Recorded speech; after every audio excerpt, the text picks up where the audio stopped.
Assalamualaikum warahmatullahi wabarakatuh. Jumpa lagi dengan channel saya. Apa kabar semua teman-teman? Mudah-mudahan selalu diberikan kesehatan. Amin. Saya tidak akan pernah bosan mengucapkan banyak terima kasih kepada teman-teman semua yang telah mendukung channel saya, terutama yang subscribe. Mudah-mudahan kedepannya channel saya lebih baik lagi dan lebih update lagi dalam menyampaikan berita. Di kesempatan kali ini saya tidak akan pernah bosan membahas sebuah aplikasi atau sebuah bisnis bodong yang jelas-jelas banyak merugikan masyarakat. Kalau dihitung-hitung dalam perjalanannya, saya sih kalau masalah investasi bodong itu banyak merugikan sampai miliaran bahkan triliunan begitu. Pertanyaannya, kenapa ini masih terus terjadi? Padahal jika kalian mau membuka mata, buka hati, open mind terhadap orang-orang yang kontra terhadap investasi bodong, seharusnya ini tidak usah terjadi atau janganlah sampai terjadi lagi. Tapi kenyataannya setiap ada investasi bodong selalu saja ada pengikutnya. Ini saya juga tidak habis pikir. Kalau di review ke belakang itu banyak itu investasi bodong. Terkadang orang itu tidak mau mendengar berita dari luar yang hanya mereka dengar itu dari leader-leader. Jadi ada YouTubers yang mengingatkan, tidak pernah mau mendengar, katanya hoax. Jadi lebih percaya kepada leader, ya tidak salah juga karena memang dicuci otaknya agar tetap percaya kepada leader. Sehingga berita online pun mereka tutup mata, tutup telinga, tidak mau dengar. Yang mereka dengar itu tetap dari leader, itu yang mereka anggap valid.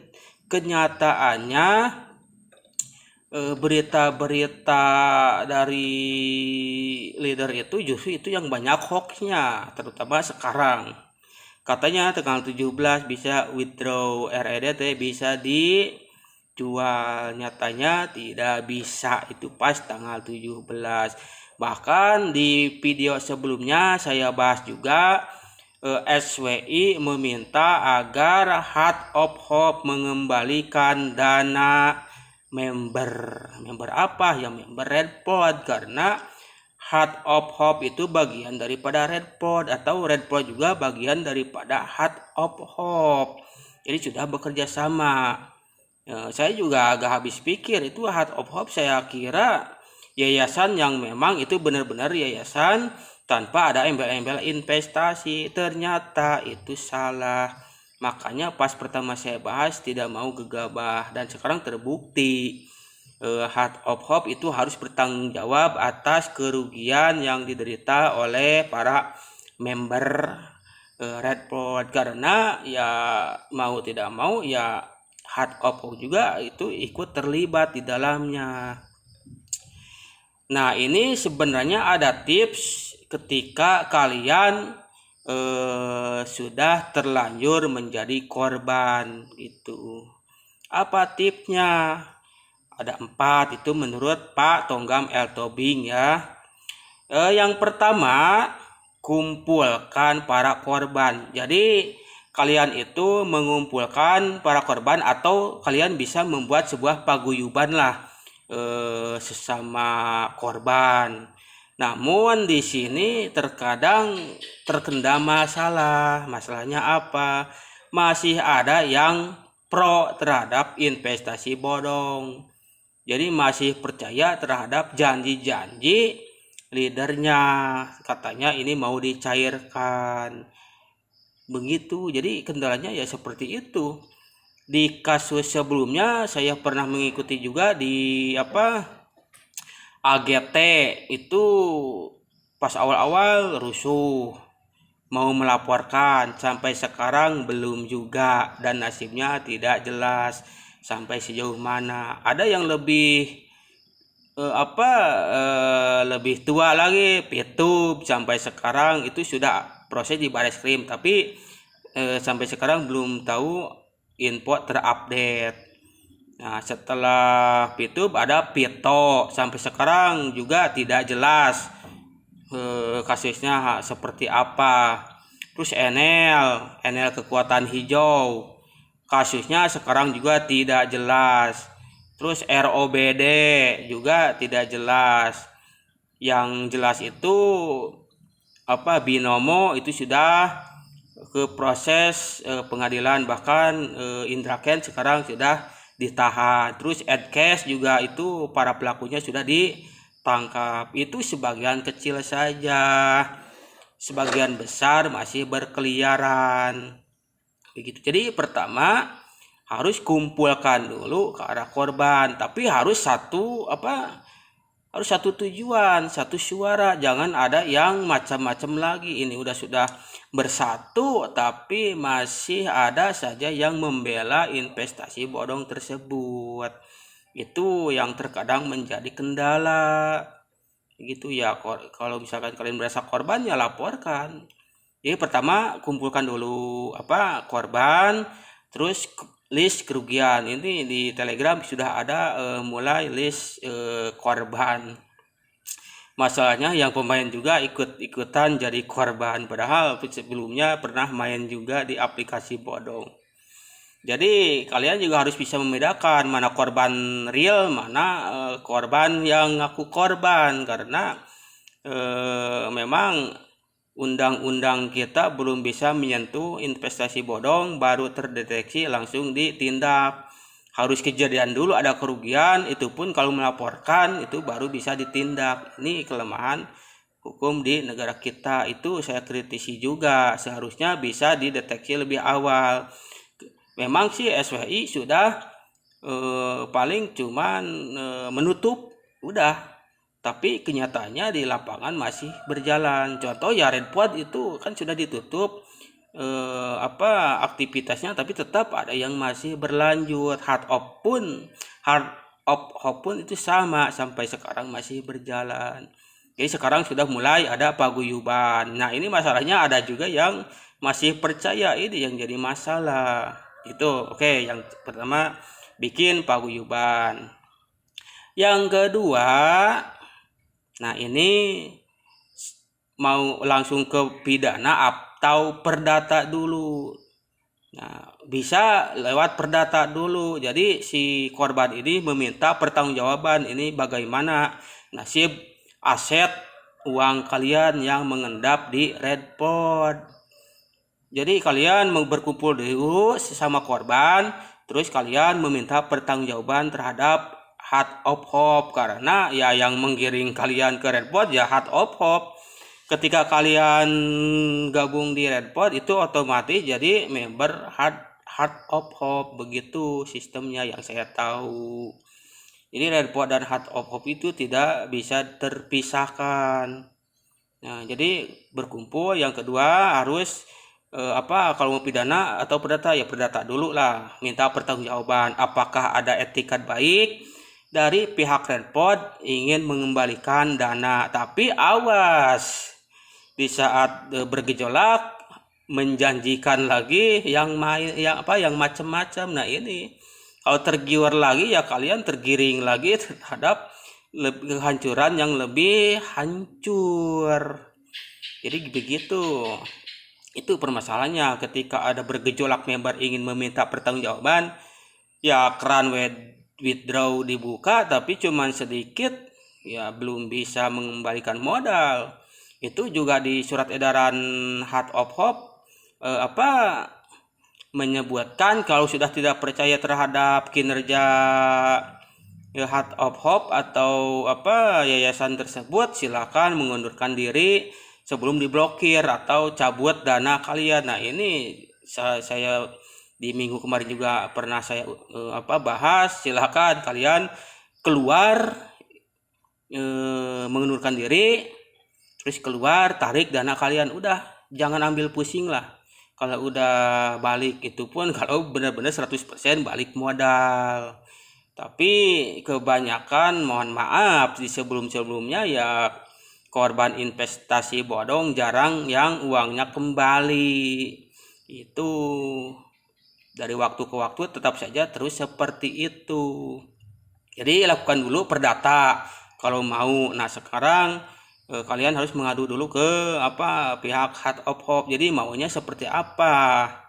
Karena SWI juga di berita sebelumnya saya pernah membacakan berita bahwa Heart of Hope wajib mengembalikan dana member Webpot, karena ya member Heart of Hope juga banyak yang di Redpot begitu.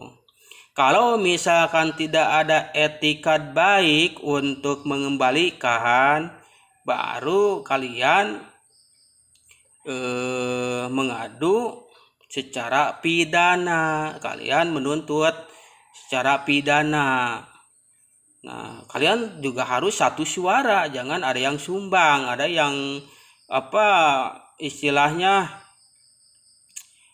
ada yang kontra gitu, tidak mau melapor. Nah ini yang jadi masalah juga. Kalian harus satu suara. Kalau sudah mau melapor, cari pengacara kalau bisa untuk meringankan beban karena kalian sudah tertipu. Coba cari pengacara dari lembaga bantuan hukum atau dari LBH yang mau membantu kalian sampai tuntas. Nah, kalau ada yang punya kenalan pengacara, silahkan kalian meminta pendapat langkah selanjutnya harus seperti apa begitu. Cari pengacara, bisa teman atau siapapun kalian punya kenalan pengacara, silahkan. Kalau bagusnya sih dari LBH, lembaga bantuan hukum. Tapi kalau sudah terjadi, kalian jangan cari masalah lagi. Ini ribet loh mengurus investasi bodong seperti ini. Karena dalam undang-undang yang mempromosikan investasi bodong itu bisa dipidana. Jadi yang jadi masalahnya begini teman-teman ya. Yang mempromosikan itu semua mempromosikan, termasuk member yang belum punya downline sekalipun itu kebanyakan ikut mempromosikan lewat media sosial agar orang mau bergabung. Jadi kalau misalkan pasal yang dikenakan yang mempromosikan bisa kena pidana, itu semuanya bisa kena. Kenapa? Karena ya semuanya pasti pernah mempromosikan. Member yang belum punya downline pun itu pasti ya pernah mempromosikan. Bisa dilacak dari jejak digitalnya. Apakah kalian pernah mempromosikan? Nah itu jadi kendalanya. Kalau misalkan dilaporkan yang mempromosikan, semuanya hampir bisa kena begitu. Jadi pertama kumpulkan dulu korban, yang kedua dicoba dulu tuntutan secara perdata, minta pertanggungjawaban, uang kalian kembalikan. Kalau tidak ada etika baik untuk mengembalikan, langkah ketiga silahkan tuntut secara pidana, cari pengacara.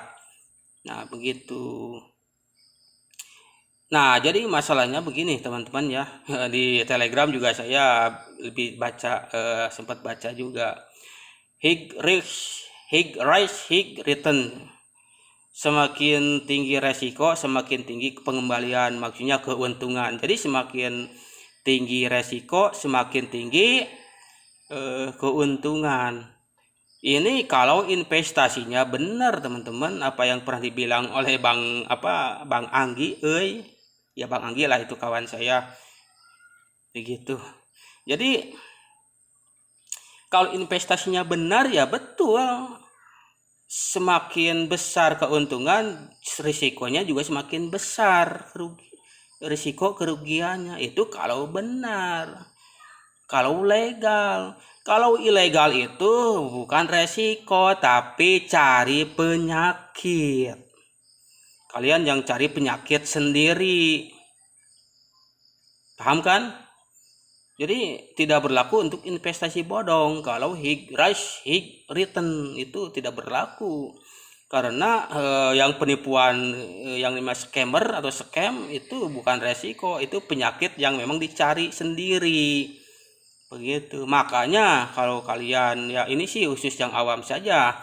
Kalau ada yang mengingatkan, awas loh itu investasi ilegal, kalian harus waspada ya, kecuali kalian pemain. Tapi masalahnya ketika sudah scam, tidak ada yang ngaku pemain Ponzi, semuanya ngaku korban dan ikut-ikutan list, riweuh ngilu list sebagai korban. Kerugiannya pun pamer kerugiannya pun itu tidak sedikit juga. Nah ini juga si Porsche lah, itu yang mengancam YouTubers dipidanakan mana sekarang, begitu. Nah jadi kalau bisa ya hindarilah investasi bodong, karena ya itu akan ribet juga. Itu sih terserah Anda. Kalau misalkan mau lanjut ya resikonya yang namanya Ponzi, uang kalian hilang tidak balik lagi. Kalau judi jelas kalah kalau kalian ya gak dapat duit, kalau menang ya kalian dapat. Tapi ini dapat kagak hilang iya kalau Ponzi. Tapi judi juga itu terlarang di Indonesia. Jadi sebelum memilih bisnis basis investasi apalagi trading, kalian harus cari dulu legalitasnya. Kalau misalkan ilegal, nah kalau misalkan ilegal, nah itu akan berpotensi kalian susah sendiri, begitu. Karena yang namanya skema Ponzi itu pasti ilegal di negara manapun itu. Jadi kalian harus jeli dalam memilih bisnis.